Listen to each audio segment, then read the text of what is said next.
Kate, for anyone who doesn't know you yet, would you like to share a little bit about yourself with us? Yes, so I'm quite a new Christian. I became a Christian in 2021 after 20 years in the New Age.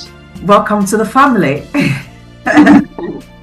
In your journey from New Age to Jesus, did you start to sense something isn't right here? And what helped you recognize the difference between a spiritual language and the spiritual truth? I think for me, when I began to get curious about the Bible, what happened with me is I just decided one day to say the Lord's Prayer, and then I felt the presence of God, and then I just knew, like, I'd done a lot of spiritual practices in my life, like yoga and meditation and different kinds of breathing, and I'd had lots and lots of spiritual feelings. And in the New Age, people say, oh, God's just another name for the energy or the universe. But that, when I said the Lord's Prayer, that was the first time I'd felt the presence of God. So then I knew that I'd never met God before. So I knew that it just felt to me like, oh, I've never met God before. Now I just want to follow God. I want to read the Bible. I want to pray. I'd learned about some of the dangers of these practices, like manifesting.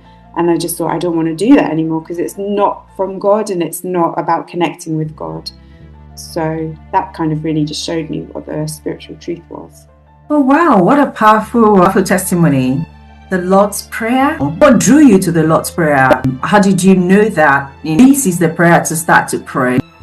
I don't remember. Like, I was looking at various stuff online, and I think it might have even been in my memory. Like, when I was growing up in England, I remember I didn't go to a Christian school, but I think the first school that I went to for just 1 or 2 years, that we used to pray at the end of the day. So I'm just wondering if it was somehow in my memory from, like, growing up in a country where, like, Christianity was kind of one of the main religions, that it was just, like, well known to me somehow. Oh, wow. Wow. So, yeah. I mean, that just shows the power of the scripture, isn't it? Because the Lord's Prayer is scriptural. Like Jesus says when he is telling the disciples how to pray, he says, pray like the Lord's Prayer, and then he recites it. So, yeah. That is interesting how it's taking root in your heart. And so that many years later, it's come back to actually shine some light on your world. That is powerful. Thank you for sharing that.